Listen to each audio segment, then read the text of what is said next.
just very briefly, he's going to have 10 minutes to give a snapshot in his story. His story is very, very complex. But what happened was that he found himself working in a dangerously understaffed ITU department. He blew the whistle, and the way that the government found to control what he was trying to do for the sake of patient safety actually ended up depriving 54,000 doctors of whistleblowing protection. This then led on to, yes, obviously consequences. And what I would like to say, even though I am a member, well, I'm going to be a member of the BMA Council, I think this is a matter of fact, and it's widely known that the BMA did, for whatever reason, decide that it would not help him with his personal case, but it also decided that it would not help him with his fight for statutory whistleblowing protection for all junior doctors, including the 40,000 BMA members who are junior doctors. Are we ready to go, Chris? So I'd like you all to give a warm welcome to Chris, don't you? Hello everyone. Sorry. Hello everyone. Chris, stand to the side of it. Oh yeah. I'll stand over. Stand aside. Yeah.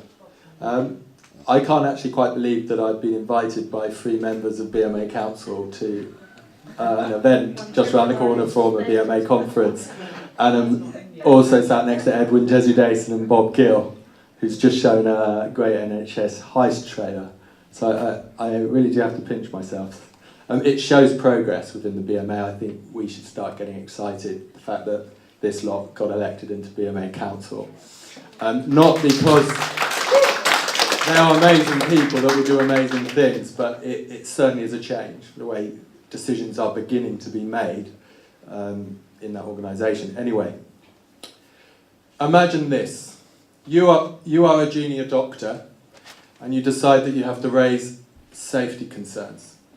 Now, these aren't insignificant safety concerns. You are the most senior on-site ICU doctor, and you are working at night in an ICU that departs... Turn down the volume a bit, Chris. Oh yeah, sorry, I can't do that. You're working in an ICU at night that departs significantly from what national standards say are safe. And in addition to that, there are 2 serious incidents involving the deaths of 2 patients associated with those protected disclosures, or whistleblowing disclosures. In addition to that, it's a trust, one of the only trusts that have ever gone bust as a result of 2 PFI hospitals, not just 1, 2 PFI hospitals within the South London healthcare. 2 of the worst, I know Alison will be proud of me, 2 of the worst negotiated PFI deals in the country were found in this one South London trust. And in my time there, this wasn't my fault, it actually went bust and got reorganised by the Secretary of State for Health. And I think that is key, because I think this sort of pathological obsession the NHS has with its reputation was more heightened in those circumstances when I was there. Anyway, so you have this junior doctor raising safety issues. And then you have, instead of dealing with these fairly objective ICU staffing issues, we're talking numbers nowhere near national standards. They don't really have a leg to stand on. But instead of dealing with these issues and those 2 deaths, 2 NHS organisations team up to make a load of allegations against me to make it less likely for anyone to listen to anything I say. And it worked very well, because it ended my career. It resulted in a mess employment status dispute that ended my career. So I went along to my union and said, look, this is my evidence, this is my e-portfolio, these are my supervisor reports, these are the deaths, these are the ICU ratios. Surely something needs to be done. I didn't really know anything about whistleblowing, but they said, of course, you need to do whistleblowing cases against the trust, these 2 NHS organisations. And they sent it to their external law firm, Gately, and it passed the merits assessment. So it did pass 1 merits assessment, that's what they don't like to tell you. And they engaged lawyers, and my BMA rep made legal threats against both of these, the trust and this NHS organisation. And then, 5 days before a deadline, suddenly my strong meritus case suddenly became a very weak case, and the lawyers were withdrawn. 5 days before a legal deadline, a crucial document got lost or destroyed. The BMA position is it never existed, and that's a formal trade union record of an investigation meeting. So it's not the sort of thing that wouldn't exist.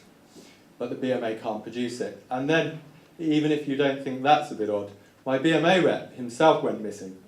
So not only his record, and he accidentally decided that he didn't want to work for the BM anymore that afternoon, and was never seen working for the BMA.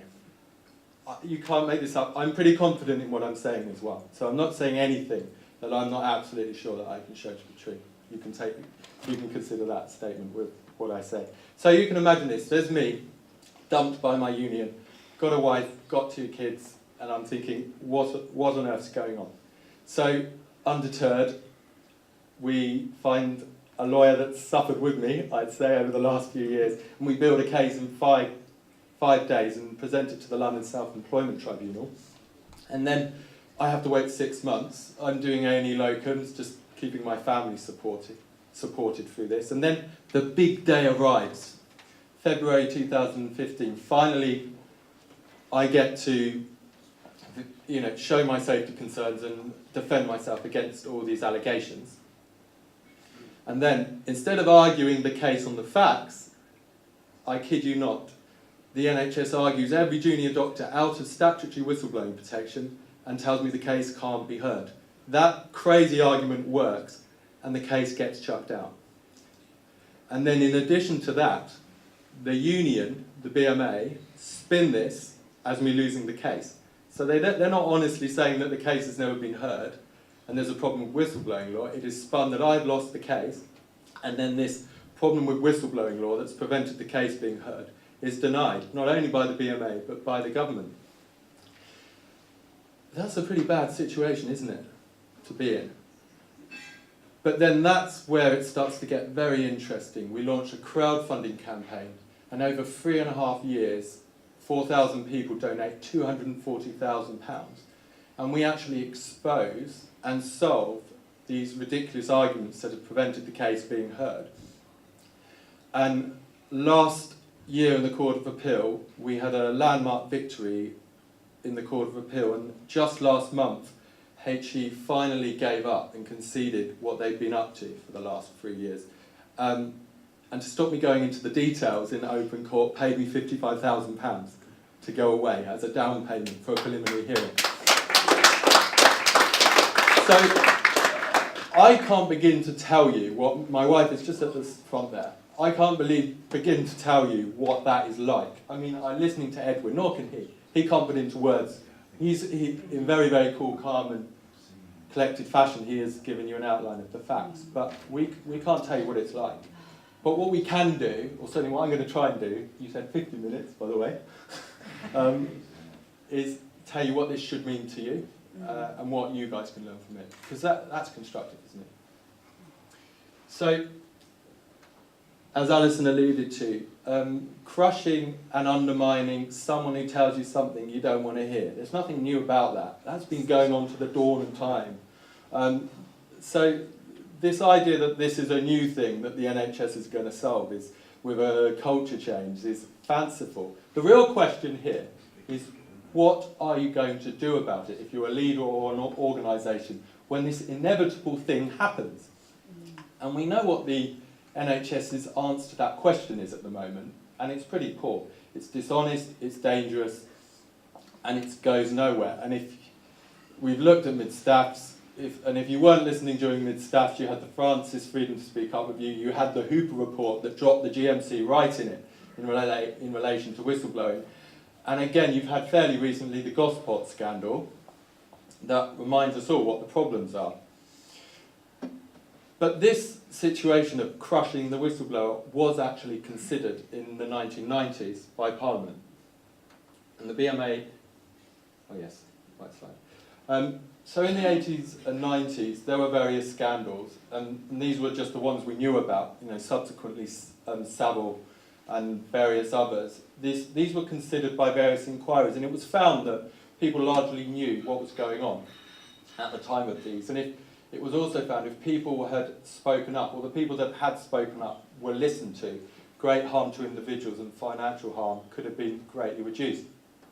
So you had a situation where the Public Interest Bill was introduced to Parliament, and it ascended through Parliament with virtually no resistance from either of the parties, and also significantly the trade unions and the employers, the Board of Institute of Directors. So it was passed into a statute, the Whistleblowing Law, the Public Interest Disclosure Act. So the BMA would like you to believe that this is just a new thing. This was all decided in the 90s, who was going to be protected. Whistleblowing sounds dramatic, doesn't it? It sounds like it's not relevant to your average doctor, although that has begun to change with Hadiza Baragaba, because I think it's forced us all to consider what we have to do if we're placed in dangerous situations. But whistleblowing isn't dramatic. It's not being a snitch, and it's not dramatic revelations. It's merely, in the context of medicine, providing actual information and doing it in the right way. And in return, you get some kind of protection. Now, whether that protection is worth having is a separate issue, and I'm not going to go into that today. But again, Parliament was very, very clear what whistleblowing was, and it was to identify people that were acting in the public interest and to identify people that were being responsible with the information and to offer protection. And it made it very, very clear, this is directly from the Hansard transcript, who was protected. And in the context of the NHS, it's everybody. And in particular, students, trainees,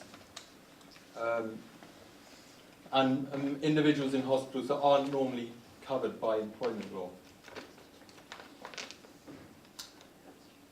So, if Parliament had been so clear, how could it possibly be, in the middle of a junior doctor's dispute in 2015, the same year as the Francis report, Freedom to Speak Up with You, weeks after it, the same year that Dr. Hadiza Baragaba gets convicted of gross negligence manslaughter, how can it be that the government got away with arguing the entire junior medical profession out of statutory whistleblowing protection? How can it be that the government and the HE got away with submitting things in court that directly contradicted Parliament's clearly stated intention for whistleblowing law? And the answer to that is very, very quick, and it is the BMA. Yeah. So how did they do it, I hear you ask?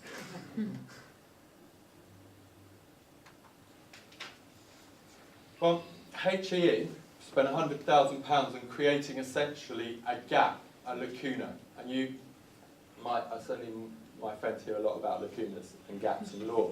But the important thing here, it was a totally false gap. It wasn't based on anything. It wasn't based on Parliament's intention.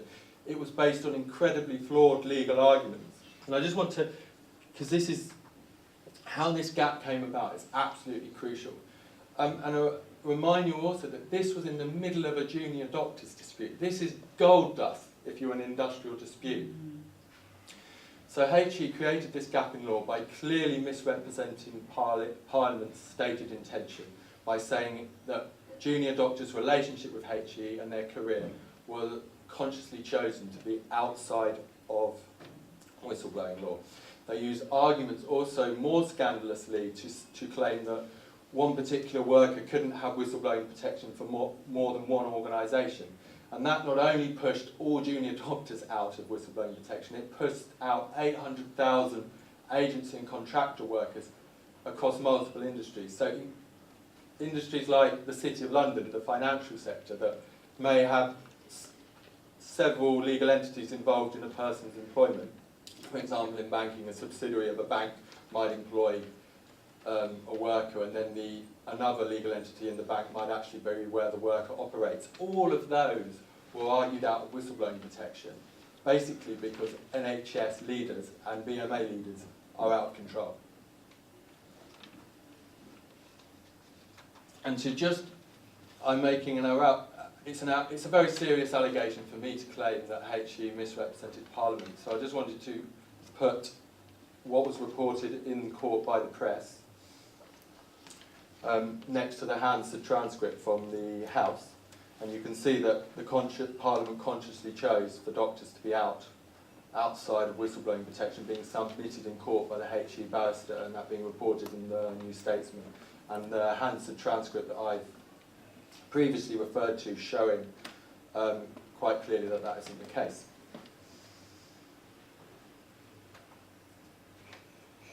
Now, despite the BMA trying its best in the middle of a junior doctor's dispute to deny all this, you know, Chris Day's a dodgy geezer and it isn't, he's lost his case.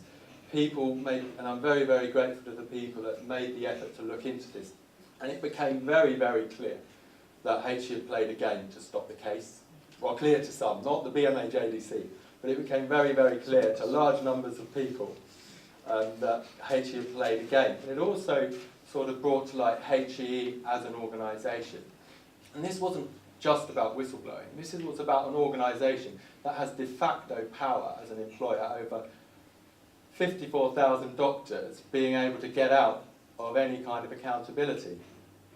The lacuna or gap in the law denied by the BMA before they accepted it in August 2016 was clearly described in judgments, as you can see.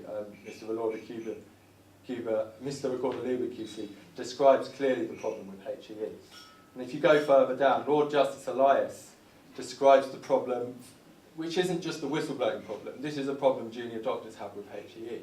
And it's basically, it doesn't matter even if what the doctor says is true about HE.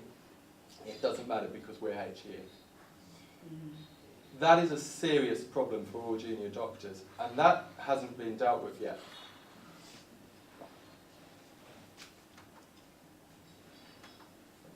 So what did the BMA do? Well, they took the case, they withdrew from the case 5 days before a deadline, and they actually released statements that have been found not to be true, to undermine our appeals to actually correct this for all junior doctors. But not only junior doctors, the victory in the Court of Appeal actually corrected the law for 800,000 contractor workers and the agency workers. And we had statements from Mark Porter saying that the case was clearly without merit and no longer relevant, and him asking JDC members to share them on social media, or he said that the information wasn't restricted. And so they did. And then we have this victory in the Court of Appeal that really shows the BMA position, again, not just for whistleblowing protection for junior doctors, but for 800,000 contractor agency workers, for those passionate about trade unions. And their position was completely wrong.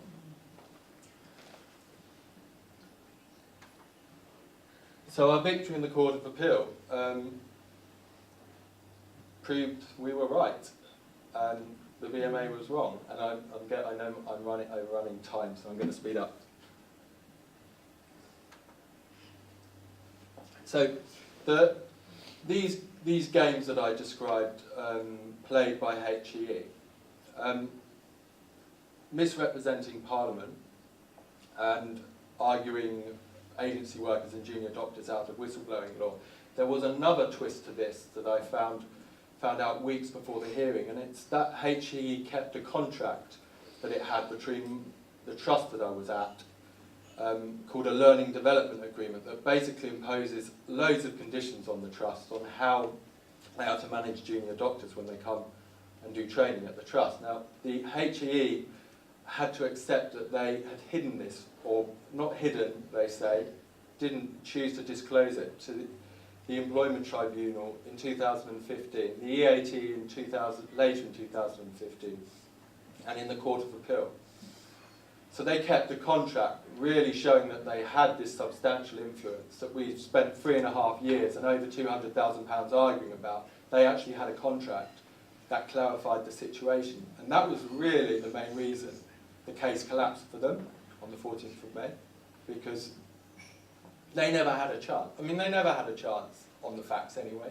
And I think that when a junior doctor rocks up to an employment tribunal and goes home with £55,000, and that's not even the real case, that's just a preliminary point, you know someone's been naughty. I don't think you need more understanding than that. But it's there. So I was sat there an hour into this hearing that I'd been waiting 3.5 years for, and I sent this tweet saying HE had caved in, and I must say it's a very surprising tweet for me to send. there was a controversy about the kill switch that we haven't got time for. More time. More time. More time. Yes. Chris, continue. Mention Okay. kill switch. Okay, so in 2000, I mentioned about the BMA denying that this gap in the law in 2015, and then weeks before the junior doctor contract had to be imposed, suddenly changing its position and accepting this gap in the law, and then within a day claiming to have solved this gap in the law without going to court or without going to Parliament, which you can't really do unless you're the BMA.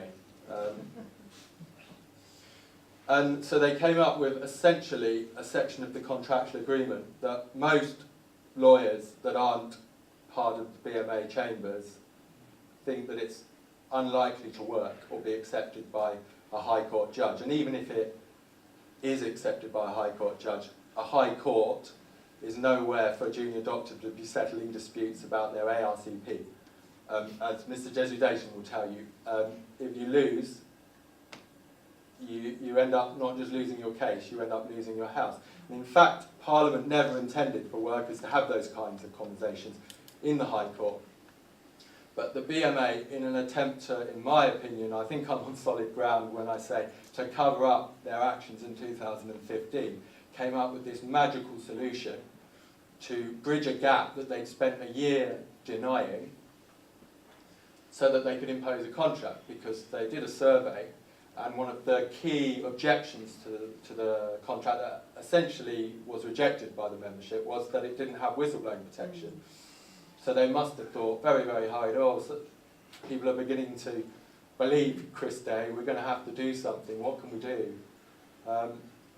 So this contractual whistleblowing agreement had also inserted in it a kill switch, and that's paragraph 11 in it, where it says if a junior doctor obtains statutory whistleblowing protection, the contract self-destructs. Now, this sounds very like something I might come up with, a kill switch. It's not me. I have to give the credit to the HE barrister, Angus Moon QC, because the first 10 minutes of the hearing was him describing this kill switch. He took the judge to paragraph 11 of the whistleblowing agreement that the BMA concocted, and clearly said that he'd pressed the kill switch, that this case pressed the kill switch on it. This tweet. So I was pleased when I heard that, as you can imagine, after 3.5 years. And so I tweeted this. HE have caved in and said that they are an employer of all junior doctors. They have operated the kill switch on the contractual BMA whistleblowing agreement. We will now apply for costs as they kept crucial evidence concealed. My whistleblowing case will be heard. Didn't go down too well in BMA House, that tweet. And so when we re-entered the court a few hours after us haggling about the £55,000, it was suddenly announced that the kill switch hadn't been pressed. And my tweet was referred to, but it wasn't really denied. It was more that Chris Day sent this tweet. Anyway, so the position went, I would describe it as a barrister pressing the kill switch and then wishing he hadn't.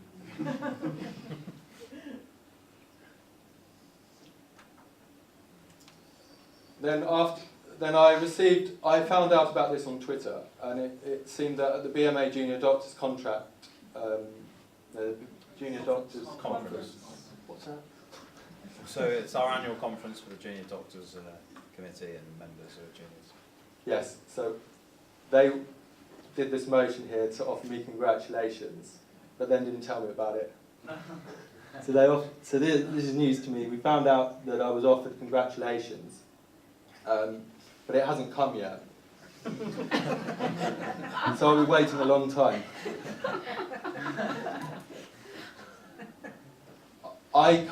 This is an important slide, but I can't do it justice. But it's this question about, so we want statutory whistleblowing protection. Is it worth having? Edwin has done a brilliant job sort of illustrating the pitfalls of it.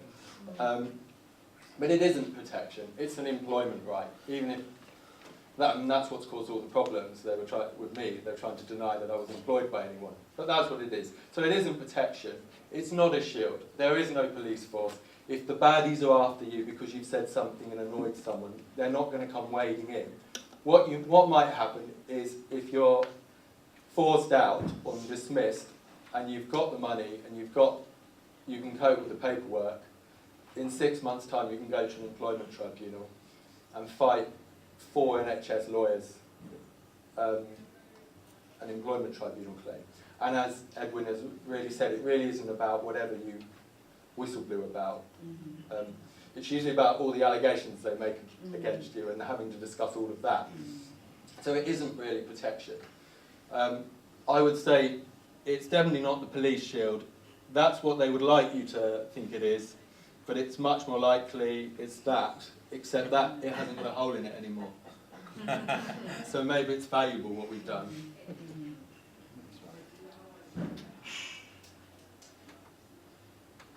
So this is my last slide, I promise. So I'm a member of Team Hadiza and obviously feel very passionate about her plight and what's happened to her. And I want to just contrast the NHS whistleblowing problem with scapegoating.